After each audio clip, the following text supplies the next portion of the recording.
नमस्ते। स्वागत है आईबीटीवी पर। मैं हूं प्रिया जोशी और मेरे साथ आज जुड़े हैं जेपी सेठी सर और कमलेश जी। कमलेश जी जो है वो एक्स बैंकर हैं। कई साल मल्टीनेशनल बैंक में वो काम कर चुके हैं। तो आज उनके साथ चर्चा करेंगे। पहले एक नज़र देख लेते हैं बाजार की ओर। आज फिर से नीचे नजर आया। मार्केट क्लोजिंग जो है वो नीचे हुआ। Sensex 270 points down, closing at 79,809। और निफ्टी नीचे रहा at 74 points, closing at 24,426. Active stocks for today: HDFC Bank, Reliance, ICICI Bank, Eternal, and Infosys. Top five gainers: ITC, Bharat Elect, Shriram Finance, Trent, and Asian Paints. Top five losers: M&M, Reliance, Infosys, Apollo Hospital, and Adani Enterprise. आज बाजार हमने green में देखा था, लेकिन afternoon में नीचे आते हुए देखा है। प्रोबेबली जो रिलायंस की एजीएम मीटिंग चल रही है, it could be one of the reason. और मुकेश अंबानी ने अनाउंस किया है कि जियो आईपीओ जो है वो लॉन्च होगा बाय H1 2026। तो कमलेश जी, क्या कहेंगे आप बाजार के बारे में? How do you think the market perform today and what is the reason that it close down again today? Priya ji, सबसे पहले आपको, सिटी जी को और अपने सारे दर्शकों को नमस्कार। और प्रिया जी, मार्केट में कंसिस्टेंटली ये कह रहा हूँ अभी कि पिछले 4-6 महीने से जो स्थिति बनी है, जी। तो वो देखते हुए मार्केट इस प्रकार से ही हम्म। मूवमेंट करता रहेगा। मार्केट का कोई एक पर्टिकुलर डायरेक्शन नहीं है हम्म। और कोई ऐसे न्यूज़ नहीं है जो मार्केट को कोई ऊपर की ओर भी ले जाए। तो जी। ये स्थिति रहेगी, कुछ समय हम्म। तक रहेगी। हम्म। और डेली इंडेक्स के जो 1-1.5%, 2% है, उसकी हम्म। अप डाउन रोज होती रहेगी, ऐसा मेरा मानना है। जी। तो ये बाजार के बारे में रहा। हम कॉर्पोरेट न्यूज सुन लेते हैं और फिर आगे बात करेंगे कमलेश जी के साथ मार्केट के बारे में और टैरिफ के बारे में।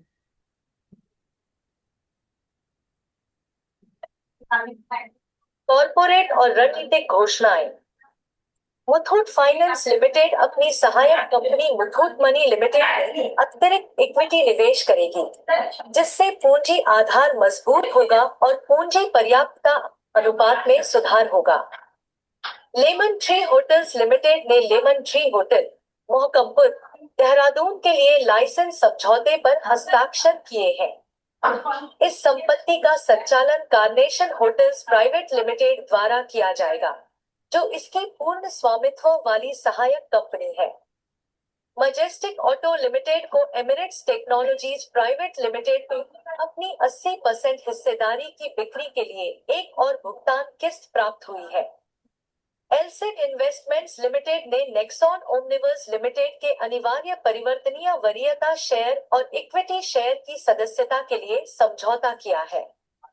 एनटीपीसी लिमिटेड के निदेशक मंडल ने रम्मम एचईपीपी 340 मेगावाट परियोजना के लिए 2,865 रुपए 56 करोड़ की संशोधित लागत अनुमान आरसीआई को मंजूरी दी है।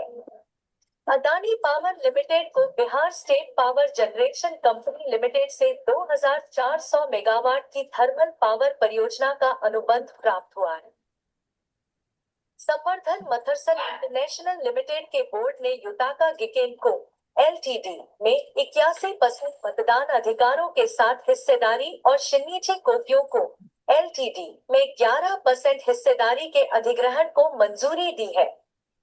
रूस ने यूक्रेन पर हमलों और रिफाइनरी रखरखाव के कारण घरेलू रिफाइनिंग दरों में कमी के चलते भारत को अधिक कच्चे तेल की आपूर्ति करने का निर्णय लिया है। एजीआई इंफ्रा लिमिटेड ने 30 रुपए करोड़ के निवेश के माध्यम से वर्ल्ड नेक्स्ट रियल्टी एलएलपी में 60% हिस्सेदारी अधिग्रहण की घोषणा की है।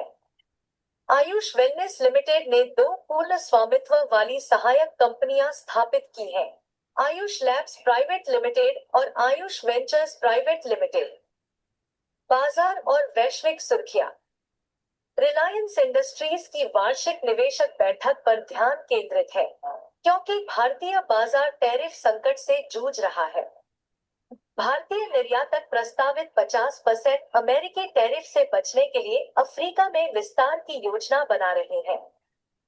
सोने की कीमतें रिकॉर्ड स्तर के करीब पहुंच रही हैं, क्योंकि व्यापारी महंगाई के आंकड़ों का इंतजार कर रहे हैं।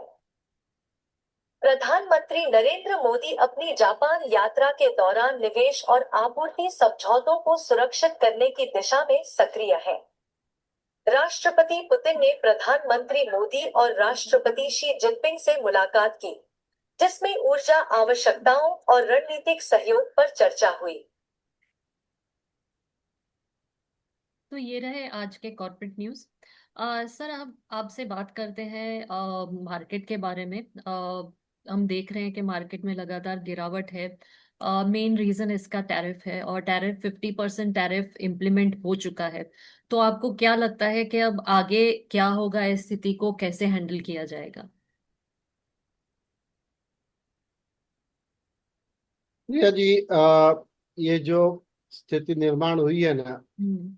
तो उसका हल कब होगा या कैसे होगा, ये आज कहना बड़ा मुश्किल और कठिन है।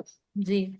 और हम सब जानते हैं कि स्टॉक मार्केट, शेयर बाजार जो है, हम्म। वो अपने एक इकोनॉमी का बैरोमीटर हम कहते हैं, हम्म। और अपने देश की सारी आर्थिक गतिविधियों का एक कह सकते हैं कि पिक्चर स्टॉक एक्सचेंज के मूवमेंट से देखने को मिलता है, ऐसा कह सकते हैं।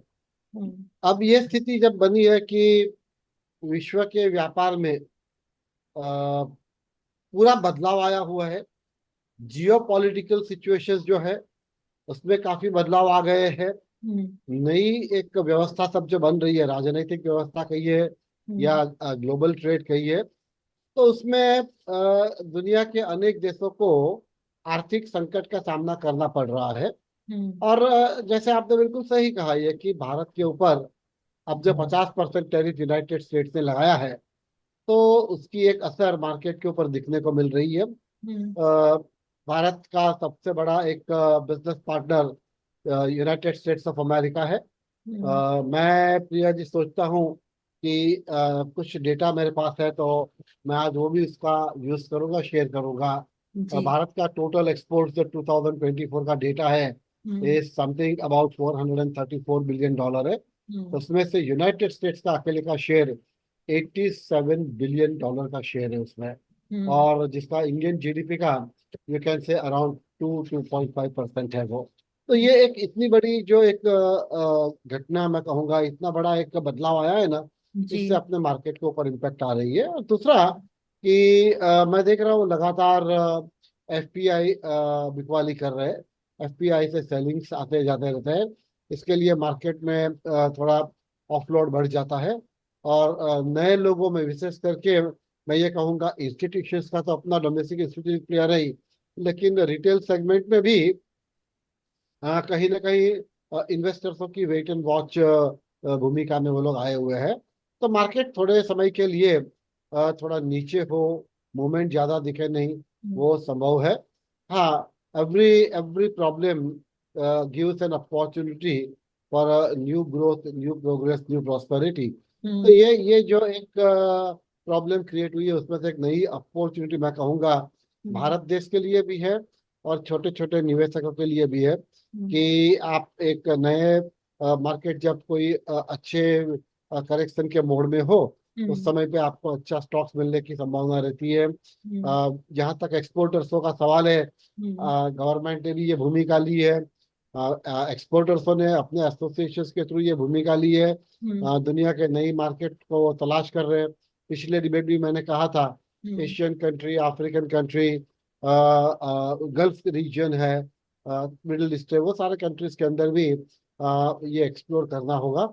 और इसके लिए मैं कहूँगा कि जहाँ तक मार्केट का सवाल है, कुछ समय तक मार्केट में कोई बदलाव हो या कोई मार्केट कुछ इम्प्रूव कर ले, हम्म। ऐसी कोई संभावना लगती नहीं है। थोड़े थोड़े समय के लिए हम सबको यह स्थिति के लिए तैयार रहना चाहिए। जी। आपने जीडीपी की बात की। जेपी मॉर्गन तरफ से आया है, उन्होंने वार्न किया है कि it will take a 1% hit on the GDP. GDP numbers आने हैं अप्रैल टू जून क्वार्टर के, और ऐसा लग रहा है कि जीडीपी ग्रोथ जो है वो स्लो नजर आएगी। इसके बारे में आप क्या कहेंगे? निश्चित रूप से प्रिया जी, क्योंकि अभी ये जो पूरी घटना, मैं क्रोनोलॉजिकल ऑर्डर भी मेरे पास है तो उसके ऊपर भी मैं बात करूंगा अभी, हम्म। लेकिन पहले आपका सवाल का जवाब दे देता हूँ। जी। जीडीपी के इम्पैक्ट होगी, जो हम पहले 6.5 के आसपास टारगेट करते थे, मुझे लगता है 0.5 बेसिस का इम्पैक्ट होगा। तो समवेयर 6% के ऊपर ये जीडीपी हमारी आ सकती है, ऐसा हम्म। मेरा मानना है। हम्म। अभी भी कुछ अगले एक आध डेढ़ डेढ़ दो महीने के अंदर मुझे हम्म। लगता है कि स्थिति और स्पष्ट होगी। लेकिन इन एनी सिनारियो, जैसे आपने ये कहा, बिल्कुल सही कहा है हम्म। कि जेपी मॉर्गन के अलावा बहुत सारे फाइनेंशियल इंस्टीट्यूशंस के इकोनॉमिक एडवाइजरों ने हम्म। ये प्रिडिक्ट किया हुआ है कि हमारी जीडीपी 50 बेसिस पॉइंट से 75 बेसिस पॉइंट नीचे आ सकती है। हम्म। ये संभव है। जी। लेकिन दी दी ब्राइटर साइड ऑफ इट मैं ये कहूंगा हम्म। कि फिर भी आज दुनिया में भारत की जीडीपी अनेक देशों से काफी अच्छी है। अगर हम इफ वी क्लोज एट 5.8 और इवन 6%, क्योंकि हम्म। बाकी सारे दुनिया के बड़े देश आज भी 2.5 और 4% के बीच में उन लोग की जीडीपी है। हम्म। तो चैलेंजिंग सिचुएशन है, but we are managing well. अब प्रिया जी, सिचुएशन जो निर्माण हुई है ना, तो हम्म। हम इसके ऊपर ही थोड़ा मैं एक बात कर लेते हैं क्रोनोलॉजिकल। देखिए, ये शुरुआत कैसे कहाँ से हुई प्रेसिडेंट ट्रम्प के सेकेंड टर्म के अंदर। हम्म। अप्रैल 2 में उन्होंने अनाउंसमेंट ऑफ टैरिफ किया था, हम्म। और वो तभी भारत के ऊपर 26% उन्होंने टैरिफ नक्की की थी। जी। उसके बाद अप्रैल 5 को बेसलाइन टैरिफ, यानी उन्होंने 10% एक बेसलाइन डिक्लेयर कर दी भारत के सारे एक्सपोर्ट प्रोडक्ट के ऊपर। अप्रैल 9 के ऊपर क्या हुआ कि delay in country wide tariff slab जो तय करने थे, तो वो जो डिले हुआ, तो उस समय पे क्या हुआ कि 90 डेज के लिए उन्होंने फ्रीज कर दिया हम्म। बहुत सारे कंट्री के लिए, उसमें हम भी थे। तो तभी वो कुछ 16% टैरिफ के ऊपर उसको फ्रीज किया गया।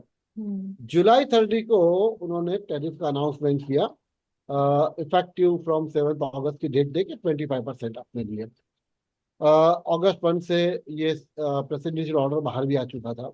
हम्म। अगस्त 7 को 25% का और एग्जीक्यूटिव ऑर्डर साइन करके निकला, और अगस्त 27 से उन्होंने कहा कि 25% और टैरिफ लगेगी, हम्म। यानी इन ऑल 50% आ गई। और अब ये एक आने वाले दिन के लिए भी कुछ जानकारी मेरे पास है, और शेयर कर लो कि उन्होंने एक ऐसा पॉलिसी डिक्लेयर किया है हम्म। ट्रांजिट में जो गुड्स है उसके लिए, जी। कि जो भी शिपमेंट इंडिया से 7 अगस्त तक निकल चुका है हम्म। और यूनाइटेड स्टेट्स में 5 अक्टूबर तक पहुंचेगा, तो हम्म। उसके ऊपर वो लोग टैरिफ 25% ही लेंगे, अच्छा। 50% नहीं होगा। हम्म। अगस्त 7 के बाद की डेट से जो कंसाइनमेंट निकले होंगे, उसके ऊपर ये लागू होगा 50% का टैरिफ। अब हम्म। ये सारा क्रोनोलॉजिकल ऑर्डर देखते हुए मुझे ये लग रहा है कि कंटिन्यूअस, आपने नोट किया होगा, हम्म। तो टैरिफ रेट बदलते रहे, उनके स्टेटमेंट बदलते रहे, भूमिकाएं बदलती रही, और ये 25% एडिशनल जो लगाया, उसके पीछे जो लॉजिक दिया है, हम्म। वो मैं ये कहता हूँ कि भारत सरकार ने भी जो स्टेटमेंट दिया था ना, वैसे ही मैं कहना चाहूंगा कि ये it is absolutely unfair, unjustified hmm. And unreasonable. Yes. उसका रीजन वही है कि उन्होंने जो बात कही है कि भारत रसिया से जो क्रूड खरीद रहा है और इनडायरेक्टली रशिया को फंडिंग करके यूक्रेन के साथ वॉर के लिए रशिया को हेल्प कर रहा है, वो बिल्कुल इलॉजिकल है मेरे हिसाब से। क्योंकि रशिया के साथ भारत से भी ज्यादा ऑयल चाइना खरीद रहा है। हम्म। यूएस और यूरोपियन यूनियन भी रसिया से एनर्जी खरीद रहा है, ऑयल खरीद रहा है।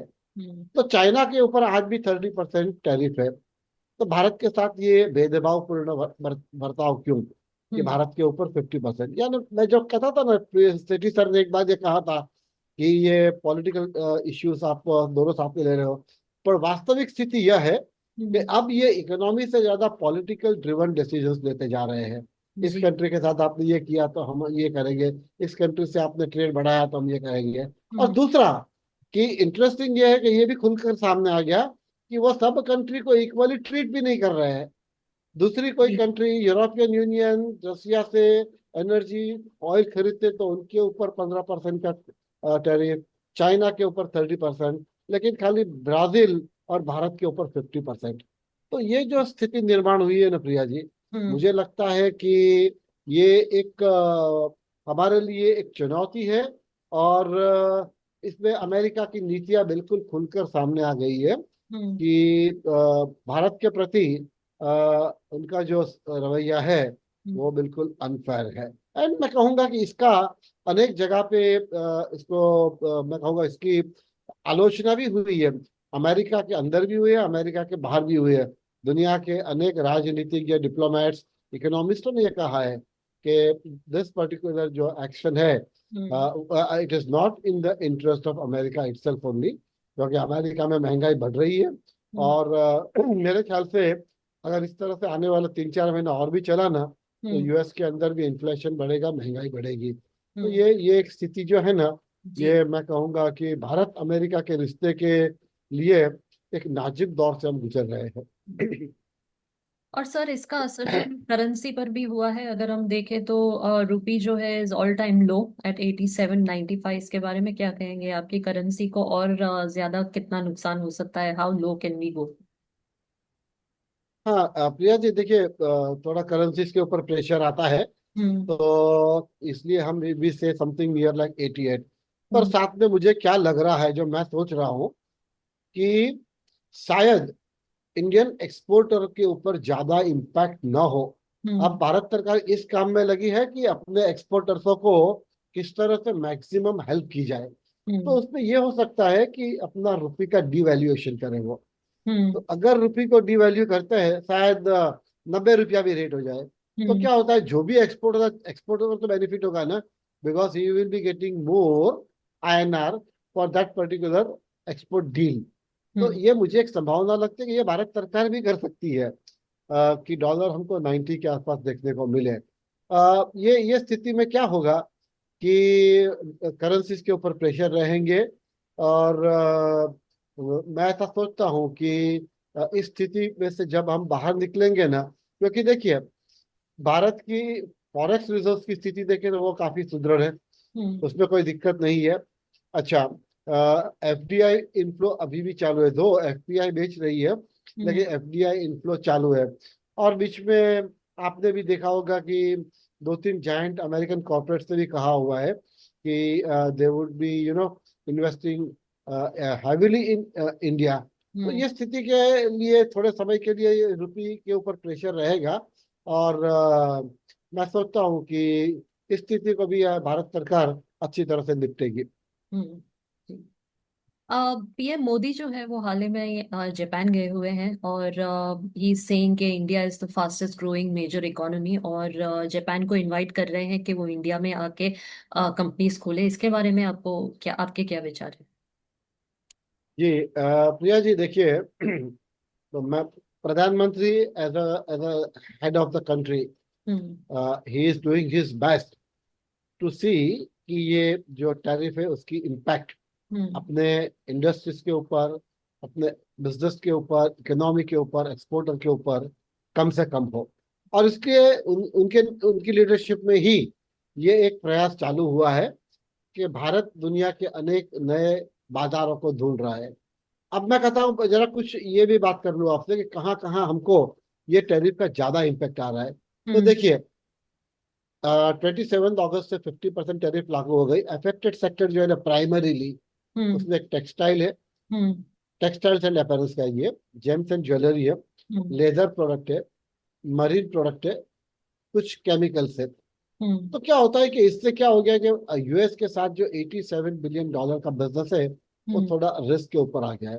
हम्म। एक सिल्वर लाइनिंग इसमें ये भी है कि कुछ सेक्टर को उन्होंने एक्सेम कर दिया, हम्म। जैसे फार्मा है, सेमीकंडक्टर्स है, एनर्जी है, क्रिटिकल मिनरल्स है, और वो कुछ सप्लाई चेन को प्रिजर्व कर पाएंगे। तो ये सेक्टर्स को तो थोड़ा ये कहूंगा कि अब राहत मिली हुई है। हम्म। अब यह स्थिति जब बनी है ना, तो इकोनॉमिक इम्पैक्ट हमने डिस्कस कर ली। मेरा ऐसा मानना है कि 50 बेसिस पॉइंट से हमारे जीडीपी के ऊपर इसकी इम्पैक्ट आ सकती है, ये एक मेरा कहना था। हम्म। और दूसरा कि भारत सरकार अब क्या कर रही है। तो जैसे आपने एक बताया, हम्म। प्रधानमंत्री जी जो विदेश में गए, विदेश के अनेक मुझे जानकारी है कि जापान के बाद, रशिया के बाद वो चाइना से भी बात कर रहे हैं। हम्म। और मुझे लगता है वहाँ तक ब्राजील के भी प्रेसिडेंट से निगोशिएशंस है चल रहे हैं। लेकिन प्राइमरीली ये जो इश्यू है ना, जिसके कारण ये प्रेसिडेंट ट्रम्प ने ये टैरिफ लगाया, एक तो उनका ये था कि रसिया से हम क्रूड ऑयल खरीद रहे हैं, और दूसरा ये था ब्रिक्स का जो साथ में आना। तो BRICS country, US and President Trump thinks as a challenge and threat for American economy. ये दो चीजें हैं। लेकिन इन लोगों के बीच की जो एक निगोशिएशंस है, जिसका मैं सोचता हूँ कि हमारे देश के लिए एक इसका अच्छा मार्केट अपने को मिलेगा, और जिससे एक्सपोर्टर्सों को इतना भारी हैवी लॉस नहीं होगा। भारत सरकार और क्या कर रही है जो मैं जानता हूँ, हम्म। डिप्लोमेसी से चालू है। निगोशिएशंस फिलहाल बंद है, लेकिन अलग अलग तौर तरीके से वो एफर्ट्स को चालू रखेंगे, क्योंकि निगोशिएशंस मस्ट गो ऑन, और वो हम्म। रहेगा।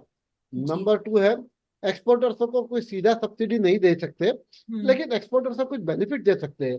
जैसे मैंने कहा कि चीपर इंटरेस्ट रेट्स के ऊपर उनको लोन मिल जाए, हम्म। लोन की अवधियां मिल जाए, हम्म। उनके ऊपर कुछ टैरिफ हो या ड्यूटी हो या लाइसेंस फी हो, तो हम्म। वो कम हो जाए। और एमएसएमई को भी इस प्रकार का उसके अंदर सपोर्ट मिले। तो भारत सरकार वो सब कुछ करेगी जिससे अपने एक्सपोर्टरों को थोड़ा हेल्प मिल जाए, सपोर्ट मिल जाए, सरवाइव कर जाए वो लोग। हम्म। और ये एक भूमिका भारत सरकार लेगी आने वाले दिनों में, हम्म। ले रही है अभी से ही। तो हम्म। उससे क्या होगा कि जो इनिशियली लग रहा था कि हमारे ऊपर इसके बहुत बड़ा संकट आएगा देश के ऊपर, हम्म। लेकिन वैसा न मैं सोचता हूँ। और भारत के भी अनेक अर्थशास्त्री के निष्णात जो है, प्रोफेशनल एक्सपर्ट्स है, वो हम्म। भी ये मानते हैं कि भारत के ऊपर वो सीवियर इम्पैक्ट नहीं होगी हम्म। जितना कि हम सोच रहे थे। जितना कि इनिशियली स्पेक्यूलेट किया जा रहा था। Yes, absolutely. जी। अब सेठी सर, आप कुछ पूछना चाहेंगे? नहीं, मैं अभी कमलेश जी ने काफी कवर किया है। जी। तो ये तो उन्होंने प्रधानमंत्री की जो नई अप्रोच है जापान, चीन और दूसरे देशों की विजिट करने की, वो थोड़े पहले उसकी घोषणा आनी चाहिए थी। और दूसरा, ये जो ट्रम्प साहब ने किया है कि जो रूस के साथ है वो हमारा दुश्मन है, या उसके साथ में हमारा व्यवहार अलग थलग सा रहेगा, हमारा दोस्त नहीं है। तो ये जो बचकाने ढंग से उन्होंने पॉलिसी के बारे में जो निर्णय लिए हैं, तो उसका खामियाजा उनको धीरे धीरे भुगतना पड़ेगा। और अभी असर उसका पड़ना शुरू हो गया है कि दवाइयों की कमी होगी, शॉर्टेज होगी, तो उसका भी काफ़ी असर पड़ेगा। हम्म। और सब लोगों को लगा है कि ये जानबूझकर किया गया है और राजनीतिक क्रम में किया गया है। हम्म। और ये भी उन्होंने माना है कि भाई रूस को कर रहे हैं इसलिए हमने रेट हाई लगाए हैं। तो सारी किताब खुल गई है। और भारत सरकार जो ये टैक्स वगैरह कट देगी एक्सपोर्टर्स को, तो मुझे लगता है गाड़ी पटरी पे आ जाएगी जल्दी। जी। सेठी sir, thank you. Kamlesh ji, और कुछ कहना चाहेंगे आप? प्रिया जी, आज एक इंटरेस्टिंग तो मुझे ये लगा कि प्रेसिडेंट जेलेंस्की, उनका खुद का स्टेटमेंट आया हुआ है जो हम्म। रसिया के सामने लड़ रहे हैं, जी। कि भारत जो रसिया से क्रूड ऑयल खरीद रहा है, हम्म। तो वो उनका बिल्कुल एक योग्य निर्णय है, क्योंकि भारत भी अपने देश के हित में वो निर्णय लेगा जो हम्म। भारत के हित में होगा। जी। तो यानी कि जेलेंस्की ने भी इस चीज को अप्रूव की है कि भारत उस तरह से सही कर रहा है। जी। अब ये जो कहा ना, कि बात वही है कि एक सुपर पावर की तरह यूनाइटेड स्टेट्स के जो प्रेसिडेंट का बिहेवियर होना चाहिए, अब तक के जितने मैंने यूएस प्रेसिडेंट देखे हैं, उससे ये बिल्कुल अलग अप्रोच से वो प्रेसिडेंट ट्रम्प काम कर रहे हैं। हम्म। और मुझे लगता है कि उनके जो एडवाइजर्स हैं, उनको भी कुछ समय में ये ध्यान में आएगा हम्म। कि the policies are not actually giving the result what they were thinking of, कि हम्म। ये सारे टैरिफ लगाने से we will make America great again, या hmm. American first, American economy के लिए बहुत हम्म। बड़ा रेवेन्यू होगा। क्योंकि रेवेन्यू एक एंगल से वो देखते हैं, लेकिन साइमल्टेनियसली दूसरे एंगल को वो बिल्कुल इग्नोर कर रहे हैं कि हम्म। इतने भारी टैरिफ से अमेरिका में इन्फ्लेशन बढ़ेगा, महंगाई बढ़ेगी। तो हम्म। मैं ये सोचता हूँ कि है ये ऐसे, कभी कई कंट्री में ऐसा होता है ना कि political leadership plays a wider and a greater role. अगर हम्म। पॉलिटिकल लीडरशिप ही अगर कंट्री की इकोनॉमिक ग्रोथ को स्टॉल कर रहे, ब्लॉक कर रहे, तो कोई और क्या कर सकता है। लेकिन ये स्थिति मेरे हिसाब से बहुत लंबी नहीं चलेगी प्रिया जी।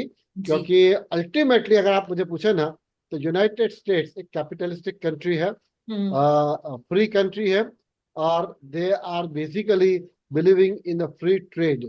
और कैपिटलिस्टिक कंट्री होने के नाते दे विल ऑलवेज सी कि अमेरिका का नुकसान कहाँ है, अमेरिका का फायदा कहाँ है। वो जितनी हम्म। जल्दी समझेगा वो उनका उनके हित में होगा, दुनिया के हित में होगा। जी, बिल्कुल सही सर। कमलेश जी, जो एडवाइजर उनका नहीं सुनता है, जो एडवाइजर नहीं सुनता है, पहले एलन मस्क को एडवाइजर बनाया था, मस्क ने नहीं सुना तो उसको बाहर कर दिया। मैं उनके मैं क्या, वही कह उनकी रहा बात हूँ। जो सुनेगा, हमें हाँ मिलाएगा, वो एडवाइजर है। नहीं, अभी फिलहाल दिक्कत वही है ना कि अमेरिका के, एक देखिए, एक जमाना में, इफ यू नो, जब मैं, America is a truly super power, कि उस समय प्रेसिडेंट निक्सन और उनके फॉरेन मिनिस्टर थे हेनरी किसिंजर।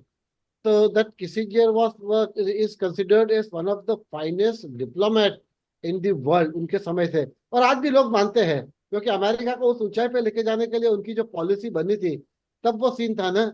आज अमेरिका का डेट जो है वो 125% ऑफ देयर जीडीपी है। निक्सन और किसिंजर के समय भी it was just 30% of the American GDP. तो क्या होता है कि ये सारी चीजें है ना, वो जब एक्चुअली ग्राउंड लेवल पे जब उनको ये दिखेगा कि अमेरिका में क्या हो रहा है, तब उनको अपने, अभी जब मैंने क्रोनोलॉजी पढ़ी तो आपने देखा कभी 26%, कभी 16%, कभी 10%, फिर हम्म। 25%। तो वो अप डाउन जो करते रहे ना, आने वाले दिन में समझ जाएंगे वो लोग कि मेरा अपना मानना है, जहां तक हमारे देश का सवाल है, कि अवर टैरिफ जब भी सेटल्ड होगी ना, इट विल अराउंड 15 और 20% के बीच में होगा। कमलेश जी, जो आधार होना चाहिए सब बिजनेस का और इसका, वो बदले की भावना नहीं होना चाहिए उसके पीछे। मैं कहना कि that is, see what happens is, this is particularly more of a political decision rather than the economic decisions. ये एग्जैक्टली। राजनीतिक द्वेष भाव पूर्ण जो है ना, मैंने कहा ना, आप जब ये बोलकर खुलकर सामा गया दुनिया के सामने कि आपने रसिया के साथ, और दूसरा दंड भी सिर्फ भारत को ही दे रहे हैं। रसिया से यूएस खुद खरीद रहा है, चाइना खरीद रहा है, यूरोपियन यूनियन खरीद रहा है। और मजे की बात यह है कि यूरोपियन यूनियन भारत को कह रहा था कि नहीं, रसिया के साथ आपके व्यवहार हो गए तो ये ट्रम्प की टैरिफ आपके ऊपर लगेगी ही। तो अब ये तो डबल स्टैंडर्ड हो गए ना। तो नहीं ये सर, स्थिति यहाँ है, पे ये दुनिया। इशू ऐसा है कि भारत जो है, अब ये the so called new India, हम किसी के दबाव में आके डिसीजंस नहीं ले रहे हैं, और आई थिंक ये सबसे बड़ा इशू है कि हम हाँ में हाँ नहीं मिला रहे हैं, but we are deciding what is good for the country, and I think ये सबसे यस। बड़ा इशू है। नहीं नहीं, एब्सोल्युटली। देखिए, प्रॉब्लम यही हुआ है कि भारत सरकार का बिल्कुल रवैया स्टैंड क्लियर है। भारत एक स्वतंत्र देश है, independent country. They hmm. Have their own foreign policies, and they will decide from whom what to buy. Nobody else can dictate them on that. Yes, exactly. Yeah. तो सर, जैसे हम हमेशा कहते हैं कि वेट एंड वॉच है tariff का issue, और कितना खींचतानी हाँ, अभी होने थोड़ा वाली समय है। और रहेगा, वेट एंड जी। वॉच।